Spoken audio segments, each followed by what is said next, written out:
doctor viene a decirnos con mucha firmeza y gran convencimiento lo mismo que nos decía en el siglo XVIII el barón de Holbach, ¿no? Un filósofo francés de origen alemán. Si nos remontamos al comienzo, entonces hallaremos que la ignorancia y el temor crearon a los dioses. La fantasía, el entusiasmo o el engaño los adornaron o desfiguraron. La debilidad les rinde culto, la credulidad los conserva, la costumbre los respeta y la tiranía los apoya para que la ceguera de los hombres sirva a sus propios intereses.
I don't think it works, but I find it interesting. So let me at least touch on something real quick, and I think it's very important. And I think it's also very stupid of them. So this whole thing about these, and this isn't the topic. No, the original indigenous. But these you wobbles, man, y'all are really stupid. I'm gonna call you that as that for real. Here's why. Here's why. Okay. So listen to me. We can squash all of these stupid arguments about whether you guys are the people of the Bible or not. I mean, I'm sorry, the people of the Americas. We can just go to the diet. Just go to your diet. If you guys are the people of this continent, where is your diet? Where are your beans? Where is your avocados? Where is your tomatoes? Where is your potatoes? Where is your parsley, your cilantro, your onions, your rábanos, right? Where is all of these foods, all of this cuisine? Where's your corn? Where's your masa? Where's your tortillas? Where is this diet that you say belongs to you? I don't give a damn about these pictures. I don't care that they may look dark skinned or not, because I got family that looks darker than me. But what I'm trying to say is this: where's your effing diet? You trying to tell me that we took that too? We took that diet too? I mean, are you that stupid that you were really, that us so-called Mongols took your stuff? No, you guys eat chitlins, collard greens, ham, what's that other, cornbread? Where is it? That is your diet. That is not even of the Americas. And a matter of fact, your famous Dr. Sebi learn how to get better from our people. And it was our brother that told him, where are you from? Asked him, where are you from? He's like, oh, from Honduras. Like, no. Where are you really from? Because you don't look like me. Africa. So the food that you're eating here in this continent is why you guys are delirious. So get it through your head. Show me your diet. Forget about all of these pictures and all of this stuff, because guess what? But the same books that you guys read are completely being debunked. But let's listen in. Again, this isn't the topic. I just want to touch on it. Let's go. Indigenous people of North America were not black. The Olmecs, the Aztecs, the Mayans, they weren't black. The Vikings weren't black. It wasn't black Africans who built the pyramids in the Americas. It's the radical Afrocentrists that are trying to change history, that are trying to steal people's cultures. And whenever people say anything about this, it's, oh, you're racist. Because we're correcting history, because we don't want our own histories wiped out for your convenience. Stop playing games. This is a Negro. All right? We know y'all gonna deny it, but there's a Negro. There goes a Wabo. Shalom, Rick. Shalom, bro. That's a Negro. This is from a book of Ivan Sertima, which he even said it himself. It was just to bubble you Negroes up a little bit, to give you some kind of history, to let you, don't be so stale with your diet. This picture is of Ivan Sertima's book. Again, forget about the pictures, forget about the writers. One thing you can't take away from is diet, no matter what enslavement you put people through. Diet, because we were enslaved as well, like you said we were. We were sent over here in ships, if you say we're Mongols.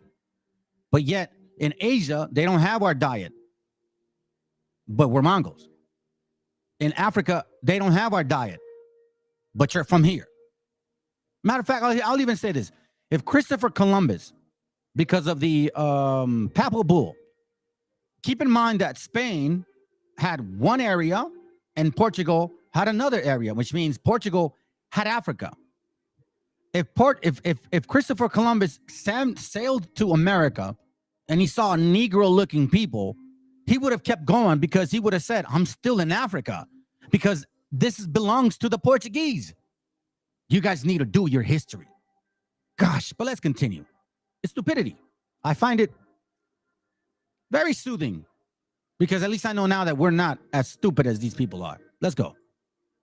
Watch this. Let's read about them. It says 3 late Olmec Negroid stone carvings from Guatemala. Negroid. They understand this already. Y'all just don't want to accept it. I'm going to prove to you that the Mayans were Negroes. Watch this. I'm going to do it. I'm nipping it in. Just because they're brown doesn't mean they're Negro Africans. Okay? You guys don't have that phenotype. Your African phenotype. You're saying you got flat heads? Is that what you're saying? That your heads are flat? No, your heads are not flat. You're shaped like like round, like oval. You know what I'm saying? It goes back. All of a sudden now, oh, they're brown. They must be Africans. Shut your face up. In the bud, this is my last time doing this. So watch this, y'all. This book is called They Came Before Columbus. Came Before Columbus is from Ivan Sertima, a pseudo historian. Debunked. And he's white. From his daddy's daddy. Y'all are stupid. Let's go. Watch this. It says it should be mentioned in this connection that the serological surveys of the Lacandon Indians, the most secluded of the Maya tribes. This is the most secluded Mayan tribe in American history. These people have virtually no contact with the outside world. All right, watch this. Let's jump down. It says Negroid characteristics have been found in their blood, although they have not been known to mix with outsiders in post-Columbian times.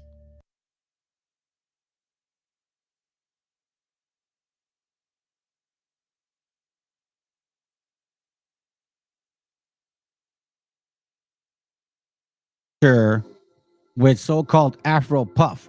But if you look at this face, he don't look like a Negro. My gosh, darn. A ver, que alguien me explique. Please, man. Anyways, that was just wanted me to talk about that real quick. All right, so now let's get to it. Here, I'm going to get this real quick. Because this is, and remember, I'm going an hour. Remember, I'm doing this in segments. Okay, so let's read this real quickly.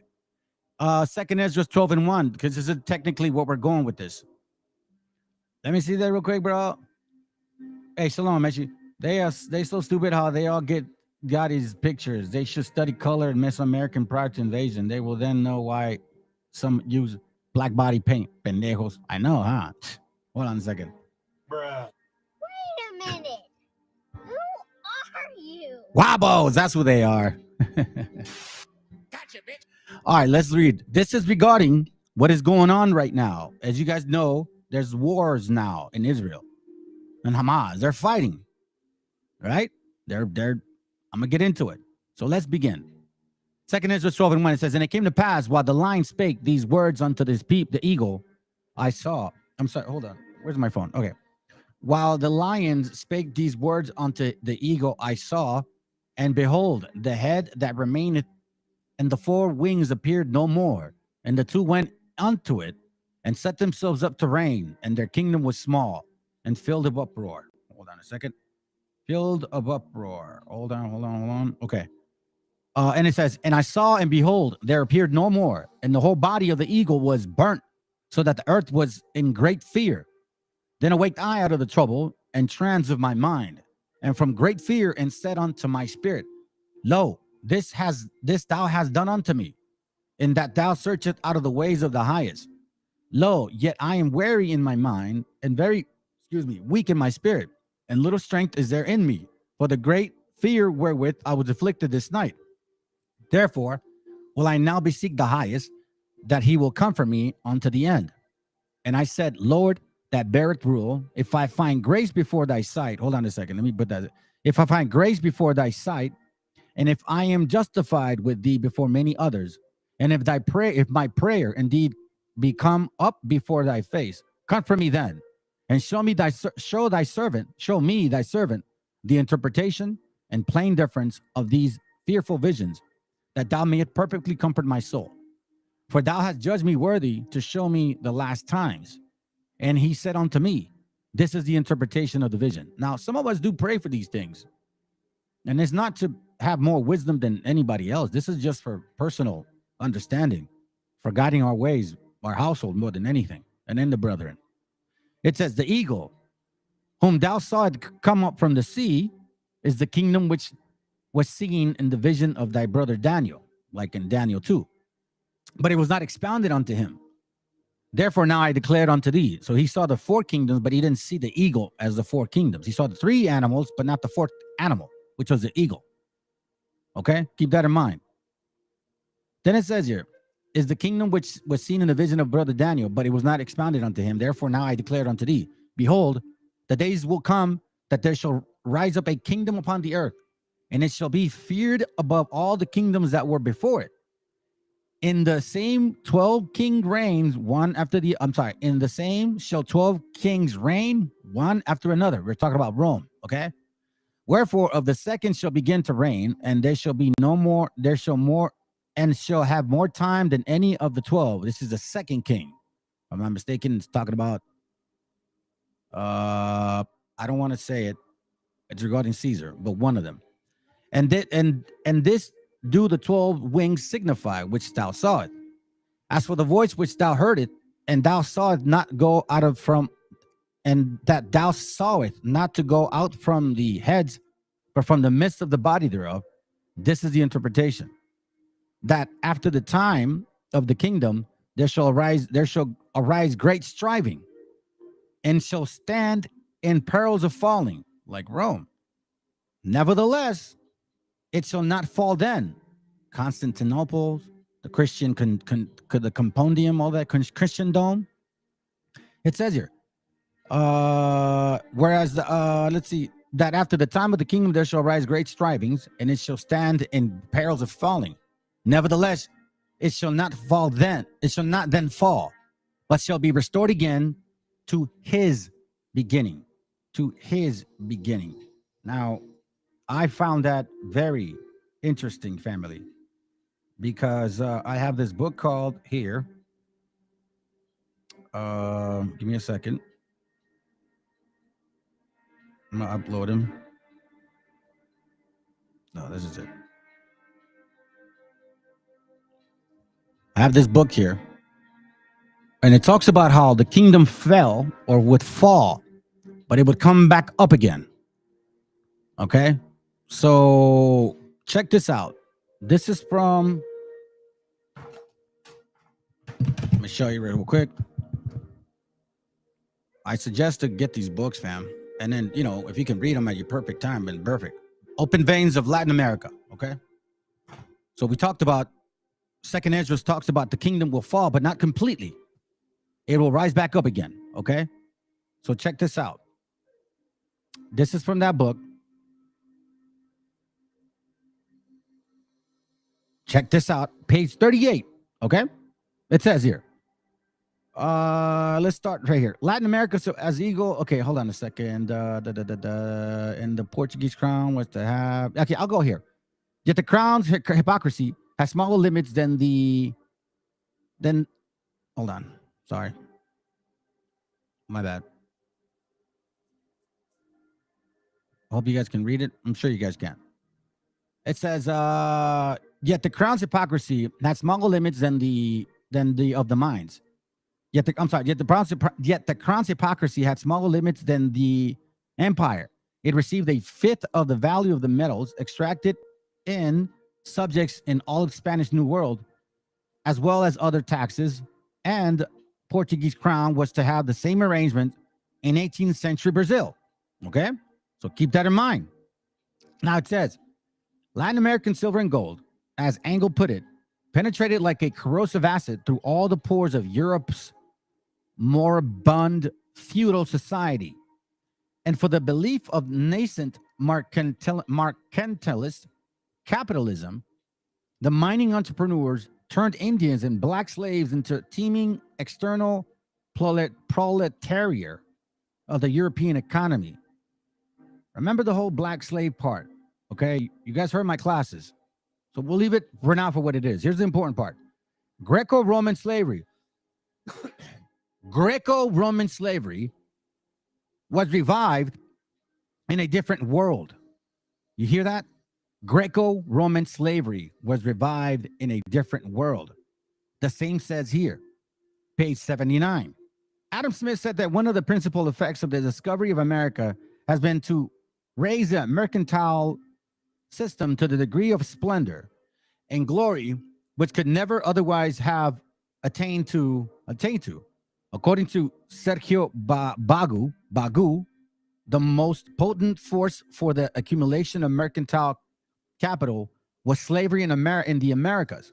And this capital, it turned, became the foundation stone on which giant industrial capital of modern times is built. Here it goes. The New World revival of Greco-Roman slavery had miraculous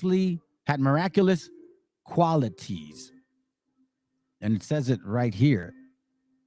2 Ezra 12:18, that after the time of that kingdom, there shall arise great strivings, Roman, Greco, and it shall stand in perils of falling, which we see that it did. But through Constantine, they continued that whole Christian power. Nevertheless, it shall not then fall, but shall be restored again to his beginning. And that's what we see right here. That's my point. Okay? So now let's continue. Let's continue with that thought. So check this out. Somebody sent me this video, and you guys know what's going on. The war is no joke. They're at war. They're at war. Now, I didn't want to get too much into the whole Arabian, the wild men, the Arabias, but there's a reason behind this. Remember, Luke 21:24 talks about that until the time of the Gentiles be fulfilled. Okay? So let me read it real quick so we don't get off the topic here real quick. Luke 21:24 reads this. It says, and they shall fall by the edge of the sword. Here, hold on a second. Luke 21:24. Some will be killed by the sword, and others will be taken as prisoners to all countries. And then the heathen will trample over Jerusalem until their time is up. And the heathen will trample over Jerusalem. What does trample mean, family? Se van a tropezar, right? Trample meaning. But it has something else of a meaning here. It means tread on, crush, act, the sound of trampling. You see this? And the heathen will trample over Jerusalem until their time is up. Are they not forcefully moving brothers or people? Because you never know. Some of them Palestinians might be our people. Hold on a second. Okay? So as you can see now, the coming of the Son of Man. But again, I'm not going to get into the topic of that. That's not the point today. So let's listen in. Hey, what's going on, Jason? Shalom, brother. Peace and love, peace and blessings. All praise to the Most High. He says, man, that's deep. Thank you. No, don't thank me, my brother. Thanks be to God. All thanks. I'm just a man. He says, can you get more into this subject? Absolutely. Specifically, Palestine's Palestine's role and what's going on over there. Palestine's role is simple. God is using Palestine as a sword against Amalek. Remember I said, and remember the Bible said that God will war against Amalek. God has always used nations to war against nations to bring forth his judgment. We have to understand we are all subjects of wrath. Anything and everything that happens over in the Middle East against Israel is God's judgment. It is God's will. The Bible says that God is going to gather the Russians, the Chinese, and the Arabs against that place to lay it waste. We have to understand that Israel, Amalek, which is the nation that was created, well, taken up by King Bulan, he inherited the, well, not inherited, but he took over the belief, and he added pagan ideologies. So one thing we have to understand is that Palestine, Iran, any and everybody that is against that place is God's weapons of war. God is going to use the Palestinians as he has done since 1948, since they got there, to war against them and to make it very, very uncomfortable. The Bible says that when the true Israelites get back over there will be no more war. They won't learn weaponry, okay? It will be complete peace. So the Palestinians, who are the Arabs, which is the house of Ishmael, are being used against them to keep them destabilized, to keep them uncomfortable, and to keep them unsafe. Now again, this is not hatred, but this is facts over feelings. Sorry, not sorry. Now you have to understand there are people that are displaced and scattered across the earth to the four corners, which are the Hebrews, okay? The melanated brothers and sisters. Ah, here goes the hijack.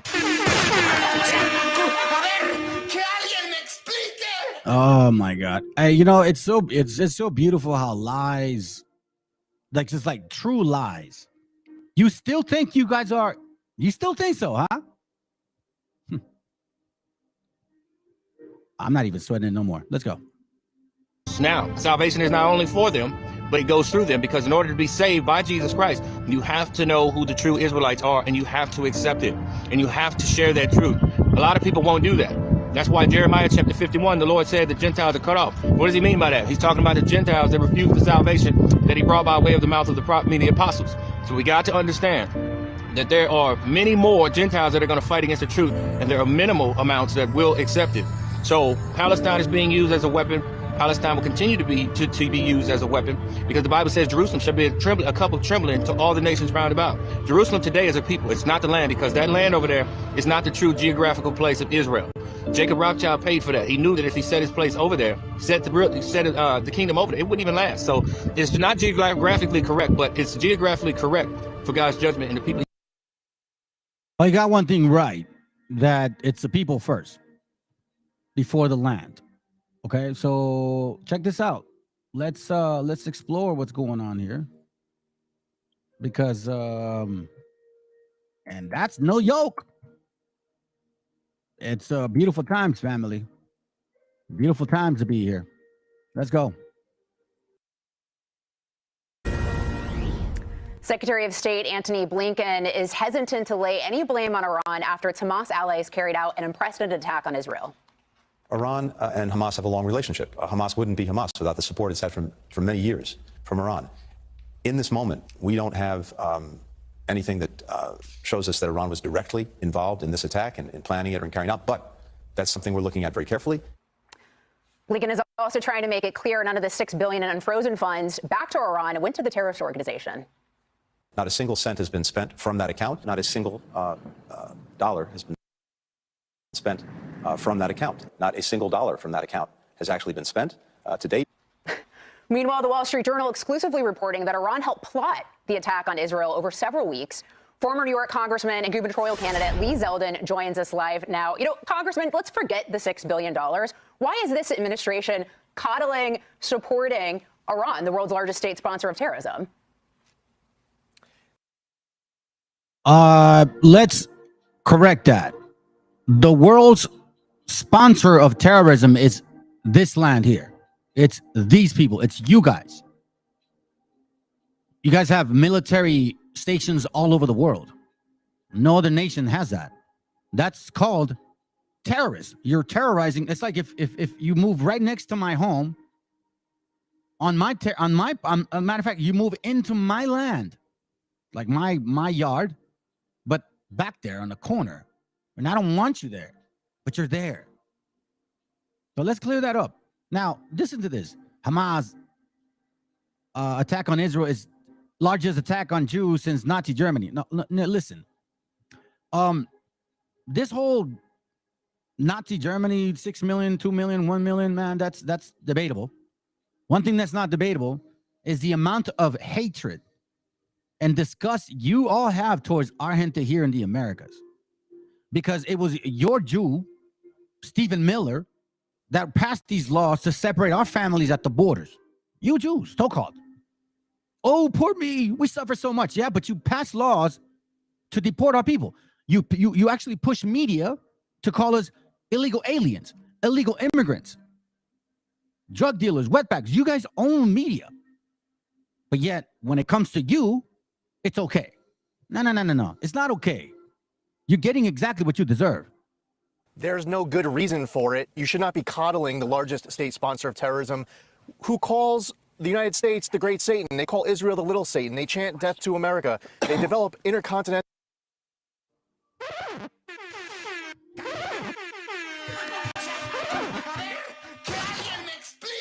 Well, they're not incorrect. You guys say you're Christians. Do you not know who Babylon is? Ballistic missiles, ICBMs, intercontinental. That's not meant for Israel. That's meant for us. Now, while dealing with Iran's nuclear activity, which has long been part of the conversation here within the United States and also internationally, we also have to look at Iran's other bad behavior inside the region, overthrowing foreign governments, sponsoring terror. Whoa. Hold on a second. Hold on a second. Wait. Hamas is an Iranian proxy. No. Did you hear what he said? Listen to this. Now, while dealing with Iran's nuclear activity, which has long been part of the conversation here within the United States and also internationally, we also have to look at Iran's other bad behavior inside the region, overthrowing foreign governments, sponsoring terror. Hamas is an Iranian proxy. There's no way that Hamas carries out these attacks without support from Iran and a blessing from Iran. Now, if anyone wants to really be skeptical of this position, I would say just go to Iran's Supreme Leader's Twitter account. In his own words, with his own postings. This is something that they are actively involved with and encouraging with this operation. So, is a white Anglo town, Europeans, right? Are you guys not saying you're going to invade Mexico? Is that not the same thing that's going on right now? See, these Amaleks, Khazarians, you guys forced yourself to this in this land. The Palestinians didn't welcome you guys in. Now, are they Gentiles? That guy is like, oh, they're all Ishmaelites. You can't say that. It's like saying, oh, all black people are Hebrews. That's stupid. Then who's Ham? Anyways. I don't want to get dust with the subject. Let's continue. Because, I'll lose my mind here. It's very naive. And to answer your question, there's no good reason at all to do it if you want to protect American interests at home and abroad. Lee, this is Joey. I want to get your take on this. You've served in Congress. You understand the dynamics at play. None of this is severed from politics. We have presidential candidates weighing in, critiquing this administration. Obviously, you have your thoughts. We don't have a Speaker of the House right now. Obviously, much of this lands into the administration. Politics at this point. I think it's funny. Let's see here. Remember, we saw this yesterday. Okay. And for all you guys that don't know this, Obama's baby's mama was the operative wetbag. Okay. He called it secure communities. That's what it was. I read this to you guys yesterday. You guys can read the article on your own. I'm just kind of going by real quick. We're 34 minutes in. Check this out. I like this sister. She did a video regarding deportation. Remember, this is the whole point. This is part two. Part two. Okay, let me remind you. What is it? What part two are we talking about? This part two right here. Okay. Where are you at? Oh, here it goes right here. This is part two. This is part two of this. The restoration of the gringos' devastation. Now, what I mean is, this is what you guys have done to society as a whole. Wherever you go, all you do is leave traces of your debauchery. This is who you are. There's no denying it. So now, let's listen to what Operation Wetbag is and who is pushing this. Now, listen, family. Right now, they got the whole Republican, Democrats, all that whole, debate, whatever, presidential run. They're going to say, We're going to use the Eisenhower, the biggest deportation since Eisenhower. Oh, we're going to follow the Eisenhower way. Well, in a nutshell, it's dog whistle. What they're saying is that they're going to implement the Operation Wetback again. Make America great again. Make Operation Wetback great again. Let's go. One operation began a whole campaign. Leading up to Election Day on November 8, 2016, much of the political talk revolved around immigration. Donald Trump's platform consisted of a campaign on the idea of building a wall between Mexico and the United States in order to gain more supporters. The conversation around immigration has been an ongoing one since the start of the country with Europeans, but after California and other states became part of the U.S., the conversation began to focus on those of Mexican descent. Over time, the conversation continued and gained support through different campaigns, with the biggest campaign against Mexicans being Operation Wetback, which strengthened the antagonization of Mexicans, an effect that can still be felt to this day. Operation Wetback was put into effect by President Dwight D. Eisenhower. Dwight D. Eisenhower, okay? This is the sucker right here that they keep mentioning. The Eisenhower, the Eisenhower, the Eisenhower. That's what they say. I'll show you real quick. Let's see where we at. Here, I'll show you real quick. The Eisenhower, the Eisenhower, the Eisenhower. Shut your face.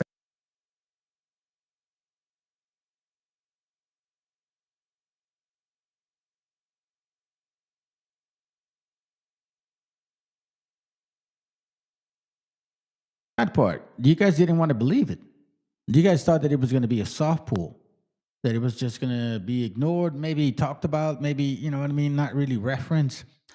We're just joking, it's just political. No, they were telling you that they were going to do massive wetback operations, just like the old days. They fucking told you people that. I was saying this shit a while ago, man. Face up. All right, watch this real quick. This guy right here, ridiculous. Anyways, this woman is an anomaly. Hold on a second. The nerve of him. And they got a bunch of people from India crossing the border. Seriously. And he's what are you gonna do? Deport them? Give me a second here. The border crisis. Eisenhower. There we go. Right there. All right, listen in. Called Eisenhower Plan. I don't know where you stand on that, but that's one point I want to ask you. And the second point is the matter of deportation. Mr. Trump just spoke in Iowa last week, and he mentioned going back to the 1950s, the so-called Eisenhower Plan, which deported over 1 million illegal immigrants at the time. In your judgment, Vivek, besides remain in Mexico, should there be a deportation? Listen, that shit, it was called Wetback Operation. Wetback. Wet, W-E-T, space, B-A-C-K, space, operation. And they were saying the whole entire time, the Eisenhower. But you motherfuckers were like, the Eisenhower? What does that mean? You knew what that fucking meant. You black folks knew what that meant. You white folks knew what that meant. You Hispanics knew what that meant. Bro, hey, American Cholo, you knew what that fucking meant if you were so educated, since you're leading our gente. You mean you didn't like diagnose that fucking word? We're here now. They told you this shit. He told you this shit since 2016. He said it. Fuck you Mexicans, y'all are murderers, wetback spics. All you do is like bring drugs and I'm gonna deport you. He said it since 2016. Man, bro, I stopped making friends with a lot of people that thought that he was fucking funny. Seriously. Because I have a judgment of character, even if it detriments my personal relationships. because that's just the way I am. And I think brothers and sisters that actually talk to me understand that that's how I roll. I don't favor nobody, bro. I favor my wife and my children, of course, because that's my relationship. How can I favor strangers or even some people that can't even trust? Look, listen, I remember I was like 22 years old, bro. And there was this boss of mine that he was trying to do something sneaky and shit. Well, let's put it this way. He was cheating on his wife. And then he was doing something sneaky with his business. And then he asked me to trust him to go into some fucking, like, illegal shit. And I said to myself, bro, you're cheating on your wife. What makes you think I can trust you, motherfucker? Do you get what I'm saying? You have to have a judgment of character of people, not respecter of anybody. You have to be mindful of what the hell you're dealing with, man. Because even your so-called best friend will sell you out after 15 fucking years. You don't know people until you really know them. Which deported over 1 million illegal immigrants at the time. In your judgment, Vivek, over 1 million illegal immigrants at the time. In your judgment, Vivek, besides remain in Mexico, should there be a deportation policy? The answer to that is yes. And I've talked about Eisenhower quite a bit on the campaign trail. If we're a nation founded on the rule of law, we have to stand for the rule of law. And we can't look our kids in the eye and say, you have to follow the law, if the government itself does not follow the law either. So I think the only answer, Larry, is in a humane and as respectful of a manner, deport the family unit back to the country of origin when they are here illegally. I will never break apart families. I'm a pro-family person. But you have to take the family unit and return them back to the country of origin. Keep in mind that his parents they were both not U.S. citizens when he was born here.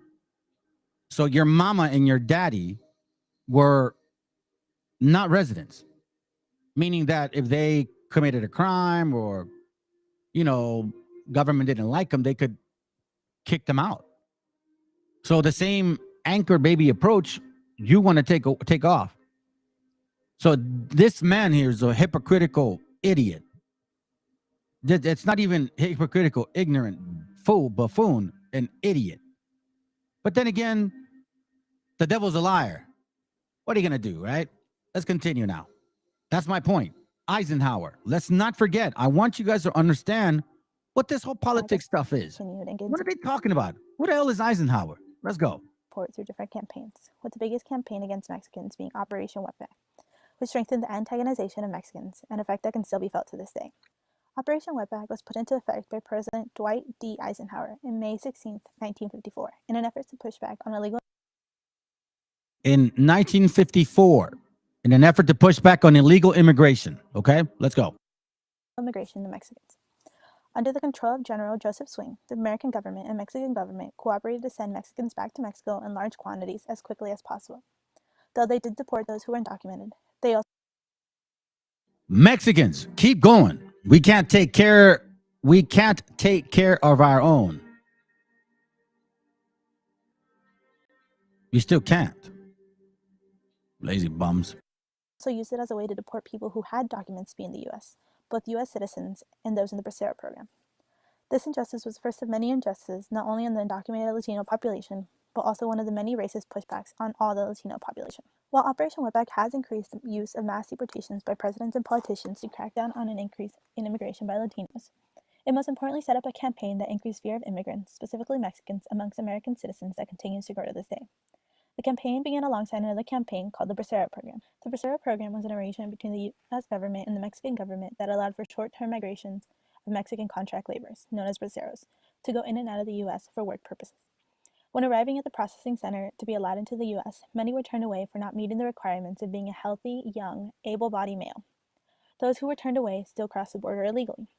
This illegal immigrant being a healthy, young, able... So all you so-called Hispanics, right? Raza, Mexicans... this is what they did to our brothers and sisters every single day. In 1917 is when our sisters said, I'm done with this. You know, like the whole Rosa Parks, right? That's where they got it from. Rosa Parks was planned, and they got it from our sister because our sister got mad. She's like, I'm not doing this fumigation crap anymore. They would take their clothes off, the women. They would check them like this, get them all naked, women too, and they would take pictures of them. The story was that sometimes you would find them in bars. Your moms, your grandmas, your sisters, your baby daughters. Remember, America is the #1 promiscuous, the #1 drug addict, and the #1 pedophiliac in the entire world. Yes, you guys demand child trafficking. No other country demands it more than you. Hey, check it out. No, I mean, nobody's watching it anyways. I think there's like 2 people watching right now. So you guys can see, like, I don't fuck around, bro. You see that? You see that right there? I want you guys to understand what the fuck that is right there. For you guys that are new to this channel or just recently subscribed, and you're trying to wonder, like, how heavy duty I am. This was done 6 years ago, almost 2.5. October 9th, 2023. Only 69 views. Now, all of this stuff was added way after because, you know, when you edit your channel, like, it all changes, right? From the, you know, of course, because this is not like historical. All that matters is when this video was done. You see what I'm saying, fam? I've been saying this shit since then. I told y'all. I fucking told you. I said, dude, they're not just saying Eisenhower shit like, oh, hey, listen, you know, they're just going to go deport a couple people and blah, blah, blah. No, fuck faces. They're going to go and fucking take people like they used to take them. And nobody listened. And now all of a sudden, we have white people upset and black people upset because Border Patrol is now attacking them. This is an old video, fam. It's an old video. We're in 2026. This is 2023. Y'all thought I was live, probably. Now, you probably thought I was live because I always talk the same way, man. You guys know me. I don't change. This is who I am. This is who I am, fam. If you ever get a chance to talk to me in person, this is who I am. I don't change. You understand what I'm saying? But I've been saying this shit for a long fucking time. And I told you that they're going to fucking kidnap your ass and put you on some straight wet back operation. Is when our sisters said, I'm done with this. You know, like the whole Rosa Parks, right? That's where they got it from. Rosa Parks was planned, and they got it from our sister because our sister got mad. She's like, I'm not doing this fumigation crap anymore. They would take their clothes off, the women. They would check them like this, get them all naked, women too, and they would take pictures of them. The story was that sometimes you would find them in bars. Your moms, your grandmas, your sisters, your baby daughters. Remember, America is the #1 promiscuous, the #1 drug addict, and the #1 pedophiliac in the entire world. Yes, you guys demand child trafficking. No other country demands it more than you here. Truth hurts. Facts tell. Stories sell. Able-bodied male. Those who were turned away still crossed the border illegally. This illegal immigration caused an increase in Border Patrol inspectors. Roundup of wetbacks in LA still on. Mexican border rather than in the north. So there had been many. And it hasn't stopped, family. It hasn't stopped. Are they not going to round you guys up? Are they not saying it? We're going to round them up. Eisenhower. Just say it. We're going to do an Operation Wetback again. What are you Mexicans going to do? Huh? You're still going to try to celebrate 4th of July and say, oh my God, freedom, freedom for us. We're celebrating 4th of July.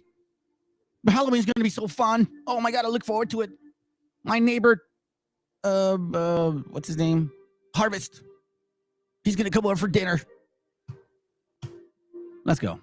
Campaigns that attempted to regulate illegal Mexican immigration, nothing came close to the campaign of Operation Wetback. Operation Wetback within a year had deported 1,089,583 Mexican people. 1,089,583 Mexican people.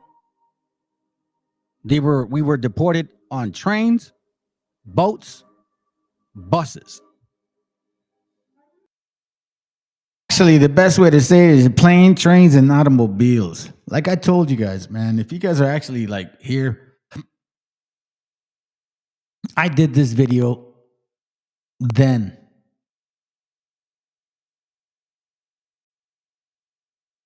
I sit back and I'm like thinking, fuck, man, I did not, like, I assumed that you guys would believe it by now. Matter of fact, I got white people believing it more than a lot of you, Raza. And I've been talking to you, Raza, which is fucking sad, man. It just kind of, I'm starting to wonder. Trains, planes, and automobiles. Declaring it as a success not only in the government's eyes, the American people's eyes also. It was credited to virtually erasing Mexican wetbacks from the American scene. So the claiming of apprehending 1 million, quote, wetbacks marked Operation Wetback successful. The official numbers did not indicate this, and over time, the numbers continued to decrease. This was unknown to the American public, though, who continued to believe that the Mexicans were the problem of the country and continued to support the mass deportations. Many Americans believed that their lack of resources came from the fact that Mexicans, who had entered illegally, were taking their jobs. Yet, not only were undocumented people being deported, but even people who were citizens. Oh, there goes this crack-a-lacka right here. She's like, 12 million out of work. Well, they deported a bunch of people. They stopped the law was implemented in Florida. There's still jobs there, but you guys suck at it, and you don't want to work, and you want too many breaks, and smoke breaks too. Can't deal with that in construction. People need homes. And document holding braceros. This goes to show that Americans wanting to deport Mexicans was more than just feeling threatened economically, but rather stemmed straight from hate and racism. That's so funny. Sorry, guys. This thing is taking your jobs. But he doesn't look Mexican. Oh, wow, that's good. Let's go. Sentiments towards We're almost done. Regardless of legal documentation. Americans not only wanted to deport Mexicans in order to create less competition in the workforce, they also did it believing that Mexicans were criminals. Operation Wetback was credited with decreasing the crime rate by 63% in cities such as Calexico. The fear of Mexican criminals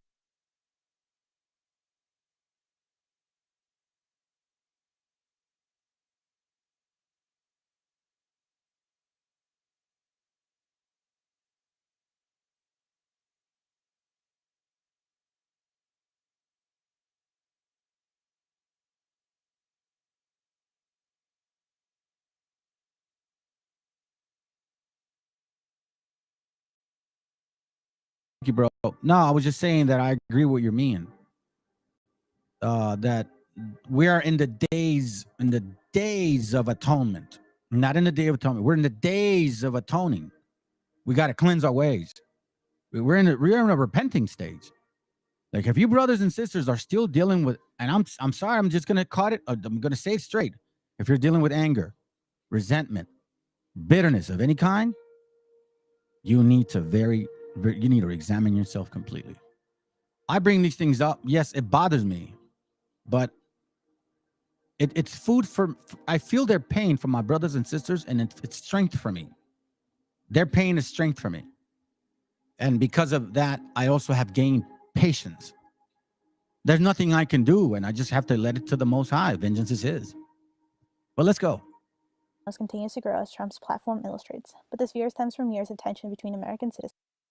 Mexicans are bringing, this is what Trump said, Mexicans are bringing drugs, they're bringing crime, they're rapists, and some may be good people. So the majority, you guys are criminals, and some may be good people. And there's raza that talks like that actually thinks that about you guys too. Your own gente. Unfortunately.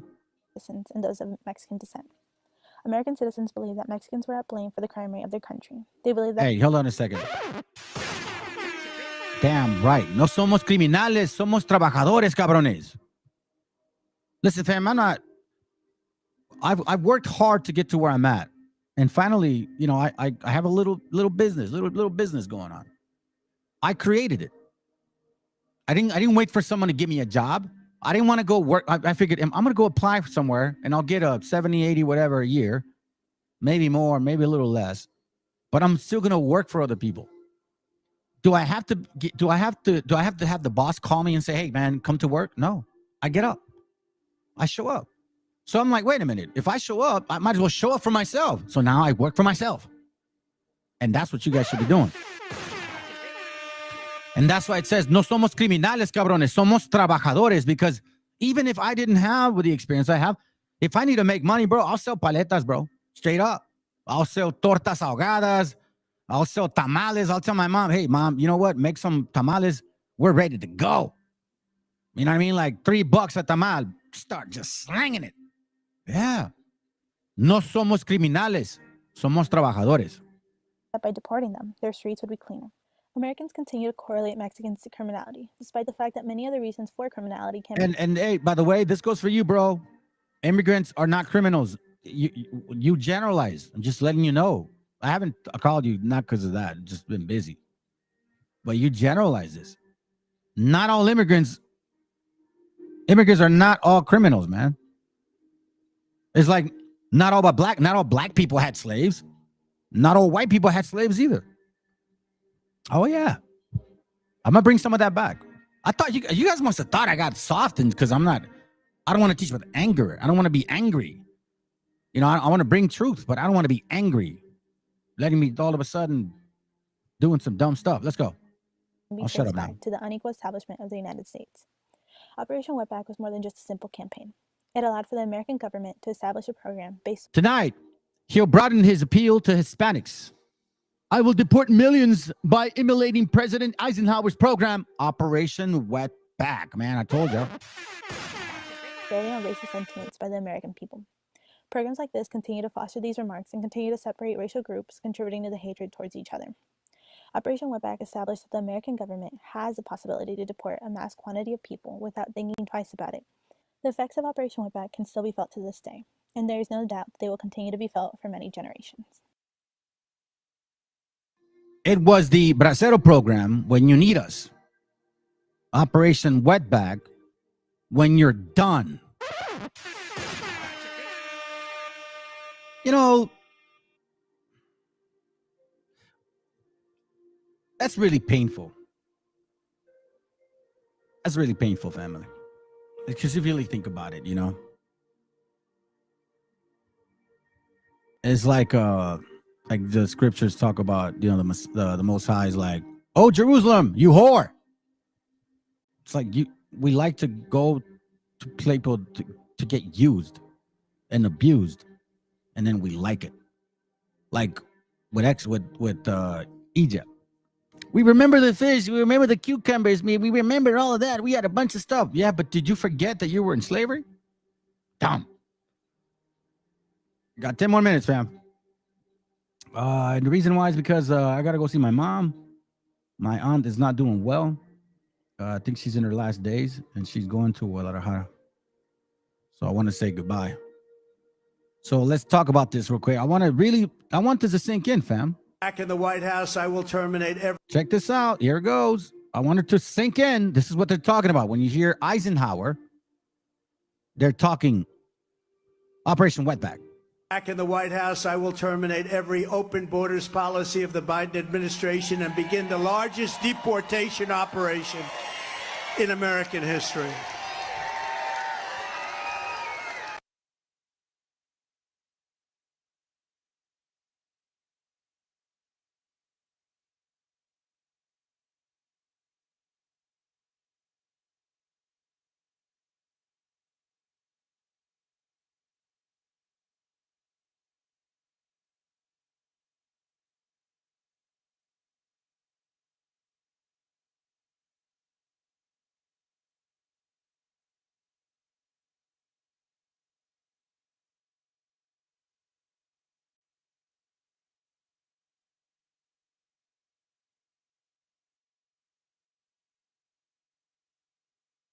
I've been talking the whole time.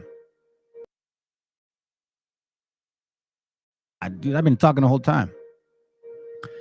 So let me read this. Operation Wetback, the New Republic. The horrifying story of the program Donald Trump wants to emulate.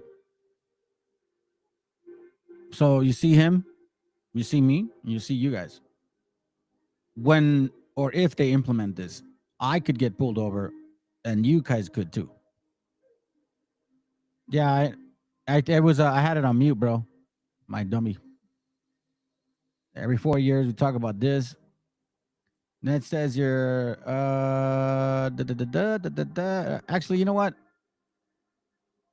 Let me see if I can read this. Okay, here goes. Trump has offered an actual plan of dealing with undocumented immigrants. Broad in outline, clear in intent. And this was through Stephen Miller. Yeah, that Khazarian fake Jew. I don't know why you're not over there. I wish you were over there so they could bomb you. But you deserve that. After what you did, you passed this law to separate thousands of children from their parents. He's been unwavering on what he intends to do. Deport approximately 11 million undocumented immigrants in America. Construct a wall along the Mexican border and block remittance payments sent by undocumented immigrants back to Mexico in order to force the Mexican government to pay for the wall. So now they're trying to do that to invade because they don't want to fight fentanyl. But little do they know that this remittance is a $1 billion industry. And these corporations, banks, money service businesses are not going to allow these idiots to implement those laws. So don't fall for that. And he has cited a genuinely scary historical precedent. On multiple occasions, Trump has praised Dwight Eisenhower's mass deportation effort, Operation Wetback. Although he's been careful not to mention its name, which was based on the slur used to refer to Mexican immigrants, not Puerto Ricans, not Cubans, not Salvadoreños, not Nicaraguenses, not Brazilians, not Dominican Republicans, not Haitians. No, Mexicans who would swim to the Rio Grande to cross over into Texas. Operation Wetback. So since we got only a few minutes left, I'm going to show you why they're really deporting a lot of you. Okay? I'm going to show you something real quick. Let me see if I can read this page, and then I'm going to show you a video, and then we're done. Page 49.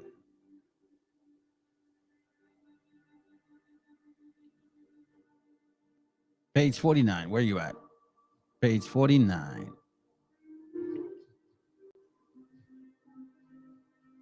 Check this out. Notice the United States needs legal farm workers. The mayor of your town can arrange for your contracting. Warning. The era of the wetback and fire cutter has ended. From this day forward, any person found in the United States illegally will be punished by imprisonment. Were displayed in areas with high concentration of illegals. So there were signs. They were displayed in high concentration areas of illegals, or our people. The existing anti-immigrant media coverage also contributed to the swing's publicity campaign by fueling hostility against Mexicans and those who continue to hire them. Who runs the media? Khazars. Who runs the media? Hold on, let me do it again. So then now, all of a sudden, when it comes to, this situation, then it becomes an issue. Yeah, a matter of fact, I'm gonna do this right now. Hold on, before I forget. I'm gonna show you two videos. Before I forget. Because let me see. I don't want to miss it. Because they say something interesting in this video. I think it's... Hold on, give me a second. Because restaurant meals have... Okay, is it here? Well... Okay, so what I wanted to share was... I don't want to forget, so I'll say it now.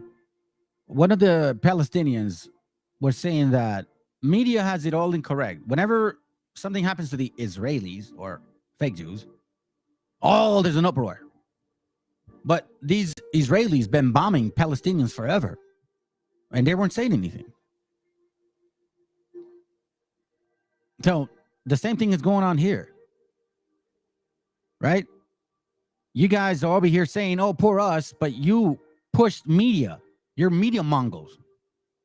So it was your publicity stunts that fueled the hostility against our people. But you're supposedly the people of the Bible? You suffered so much? Scarce tactics were nothing new to the immigration services who had successfully utilized them, meaning the media, during the earlier repatriation efforts in 1930. So it happened in 1954, in 1930, and in 1964. The second purpose for advanced media campaign was to give the American public and the undocumented worker the impression that the Border Patrol was a massive and all-powerful agency. Who holds media? Khazarian Jews. It was you guys that publicized this. You guys are the two heads. There's 3 of them total, but you are the 2 heads. Y'all know what I'm talking about. The organization deliberately kept, well, there's one of the 2 heads. The organization deliberately kept the size of their force a secret and led the media to believe that they were an invading army. Are they not doing that again? Capable of casting out the wetbacks from the American territory. It was the media's overestimation for their size that had the greatest effect on the mass departure of Mexicans during the early stages of Operation Wetback. This was you. The next class is I'm going to talk about Stephen Miller. Exactly. We're going to end it right here. Okay. All right, fam. So listen, I'm going to finish up with some quick videos and then that's it. I want to kind of show this brother's channel.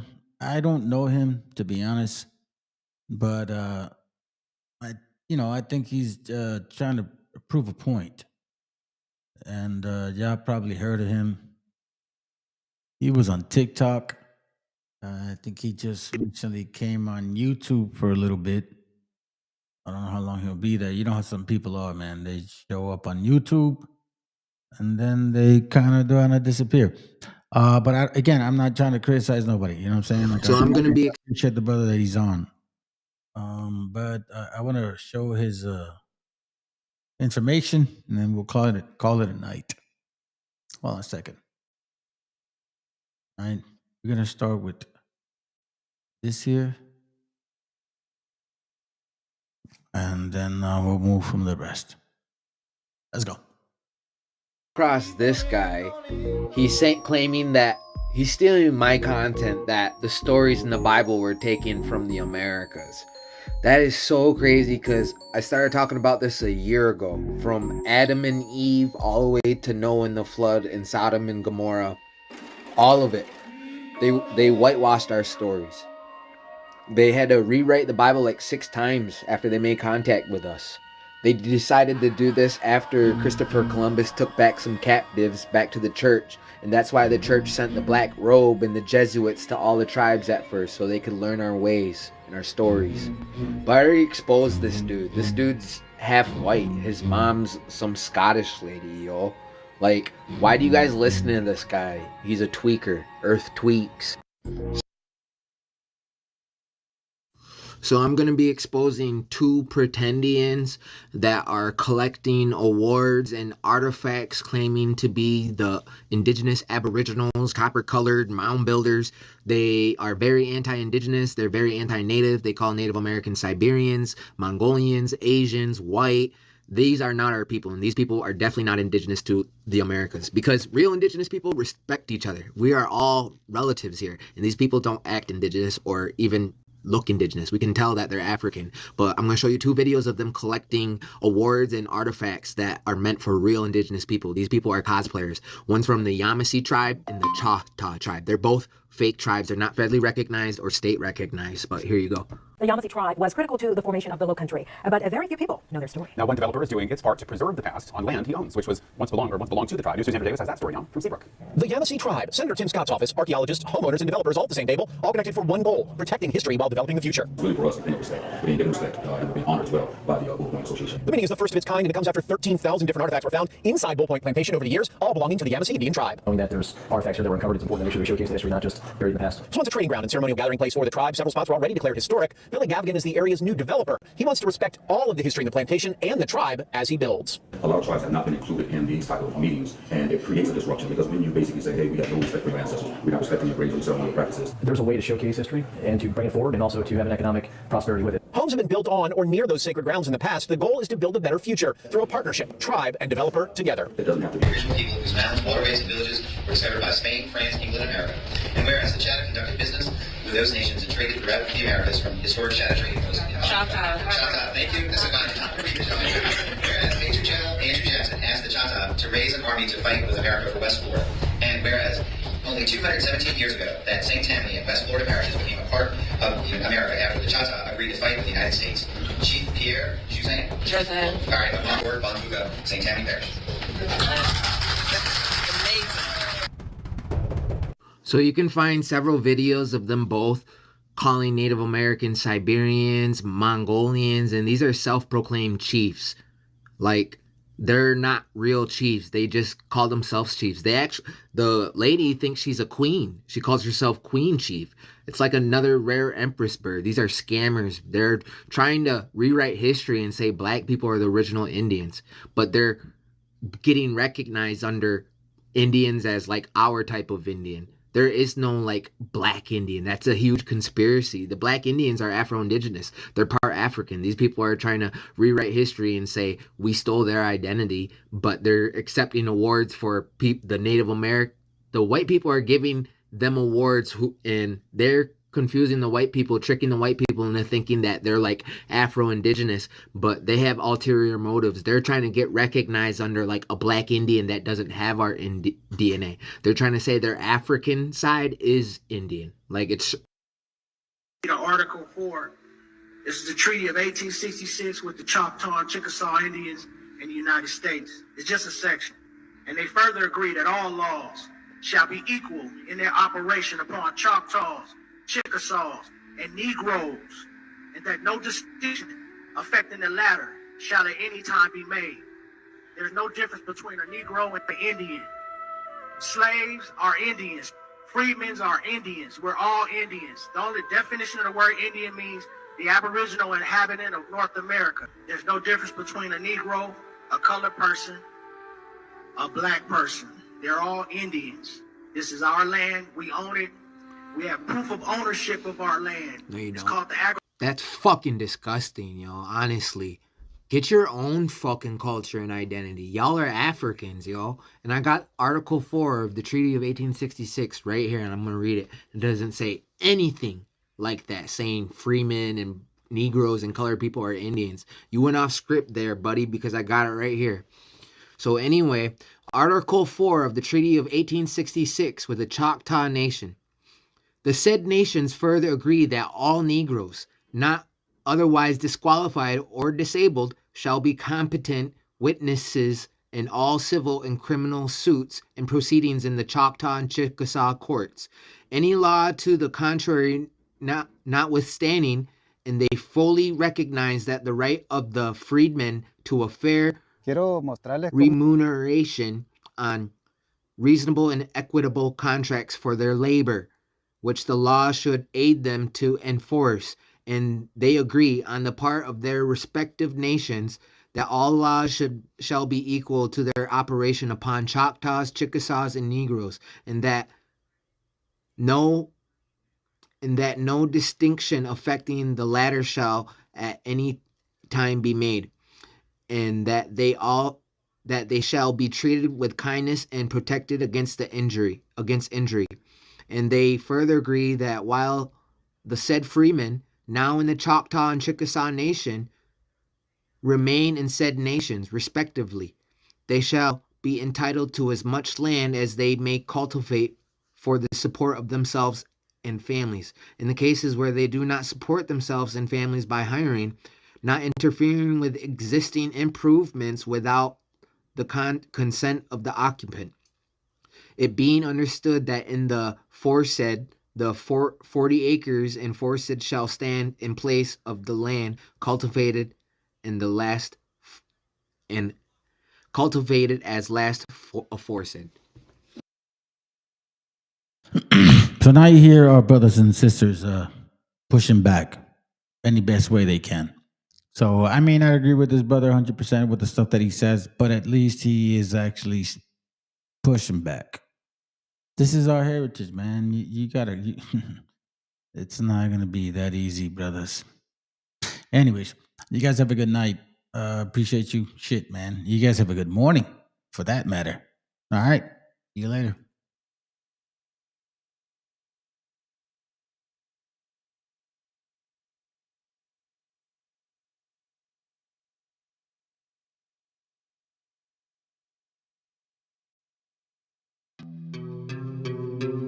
Yeah.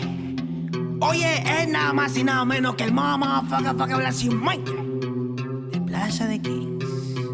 Estos bebés son Big Papo, dude. No sean rebeldes, deje el rebel. Yo no me quede, yo me hospede junto a Belzebú. No me remete, plebe, no soy leve como tú. Si hay algo que no muere, eso es el hip hop Perú. Y peto, perico, te traje una chica perica. Atrás te voy a mostrar como dos monstruos rap trafican. No trate ni trepe, solo trote, señorita. Treque, donde la sangre salpica. Se aplica, te explica, replica. ¿Pa' qué? Aplica, practica, suplica. Con fe a mi perro grita, yo lo mataré.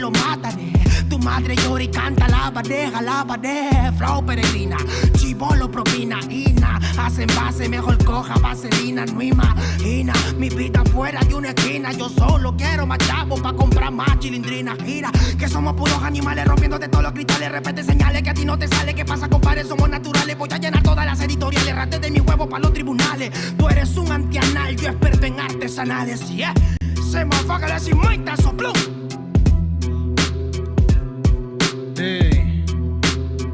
Terco 92 B09 está en la casa, barrio. Escucha bien. Así se hace, Yo. Tengo problemas de actitud y poca paciencia. Hablo si me da la gana, nadie me silencia. No quieren aceptar que pa' muchos soy influencia. La voz de los barrios que llega a tocar tu conciencia. Yo sé que muchos quieren llegar a ser tendencia y hacen lo que sea sin pensar en las consecuencias. Es la diferencia, yo mantengo mi esencia y ustedes por pegar han cambiado hasta de apariencia. Y no es que lo diga yo, pero la gran evidencia es que cambian de personalidad con frecuencia. Y no son locos con inteligencia, solo quieren un poco de atención con insistencia. No presumo en nada, hago todo a mi conveniencia. Por eso te doy una sugerencia. Conmigo no busquen competencia, que llevo 10 años ganándole a la vida y lo sabe la audiencia. La firme, qué ocurrencia, ¿cómo pueden joder sin prudencia? No se dan cuenta que mi experiencia es a base de exigencia. Mi trabajo es con independencia y el de otros de un productor depende de su permanencia. Sigo firme en la resistencia, dándole más rap en el track hasta por correspondencia. Que muchos disques evolucionaron, no es coincidencia. El dinero y la fama hizo que pierdan su decencia. Terco 92, cuando quieras, donde quieras. ¿Cómo? Sí. He aprendido a sobrevivir de las maldades, comprendiendo que nada es como tú sabes. Pa' decir verdad, la lucho a diario. No me critiques, no me justifico, siempre hago lo que predico. Soy de barrio y rico en talento.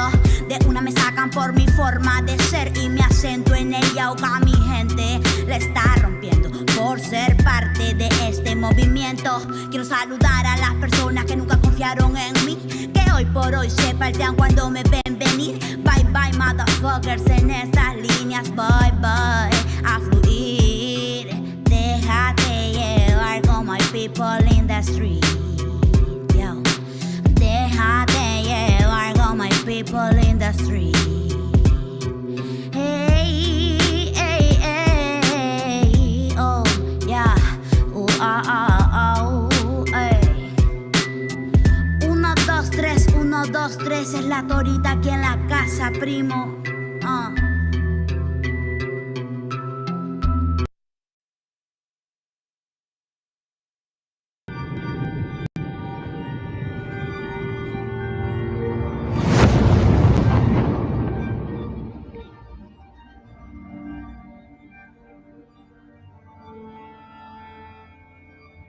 Ical, hijo, abre los ojos.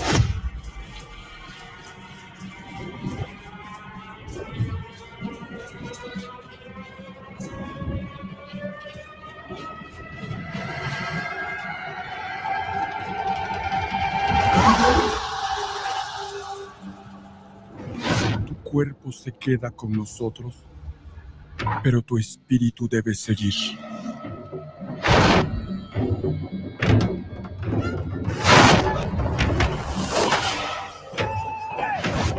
Busca la luz.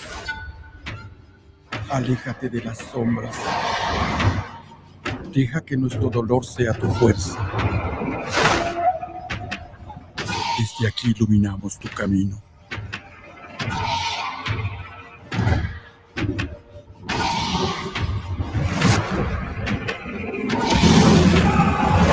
Lucha como nosotros ante esta pena tan grande.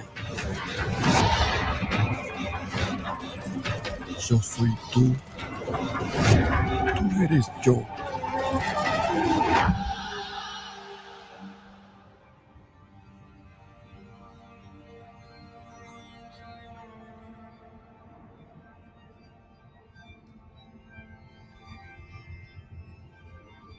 La muerte que hoy nos separa, mañana volverá a unirnos. Eres libre, hijo.